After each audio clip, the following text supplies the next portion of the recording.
وراعنا، اور آپ صلی اللہ علیہ وسلم سے مخاطب ہو کر کہتے ہیں راعنا، اے ہمارے چرواہے، نعوذ باللہ. ٹھیک ہے، تو راعنا رعیون دیکھنے کے معنی میں آتا ہے. تو راعنا ہماری طرف دیکھیں. صحابہ کہا کرتے تھے یا رسول اللہ راعنا، یعنی ہمیں بھی تو دیکھیں. جیسے محبت میں بچے بولتے ہیں نا، ابو آپ اس کو ہی دیکھتے رہتے ہیں، مجھے تو دیکھتے نہیں ہیں، مجھے چیز دیتے نہیں ہے، اس کو ہی دیتے رہتے ہیں، مجھے کچھ بھی نہیں آپ پوچھتے، اس سے ہی پوچھتے رہتے ہیں. تو صحابہ بھی ایسی محبت کرتے تھے تو بچے بن جاتے تھے. بعض دفعہ کہتے تھے یا رسول اللہ ہمیں بھی تو دیکھیں، آپ انہی کو دیکھ رہے ہیں، انہی کو دیکھ. جیسے اساتذہ سے بھی بعض علماء شکایت کرتے ہیں کہ استاد جی آپ ان کو ہی سامنے والے کو دیکھتے رہتے ہیں، ادھر دائیں بائیں تو دیکھتے نہیں. ہمیں بھی تو دیکھیں، ہم بھی تو. ہمارے کو استاد فرمایا کرتے تھے کہ بھائی دیکھ لو ہمیں، ہم دیکھنے کی چیز ہیں.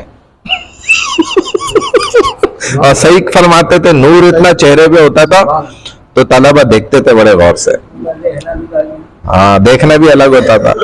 تو کہتے تھے دیکھ لو، دیکھنے کی ہم چیز ہیں، اب آگے دیکھو. تو صحابہ کہتے تھے رأینا، ہمیں بھی دیکھے یا رسول اللہ.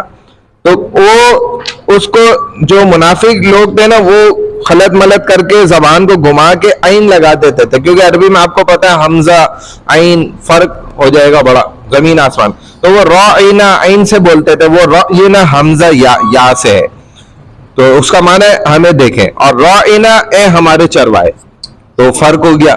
تو وہ جو ہے نا اس طرح دھوکہ دیتے ہوئے یوں کہتے تھے. اللہ تو جانتے تھے دلوں کو، الفاظ بھی.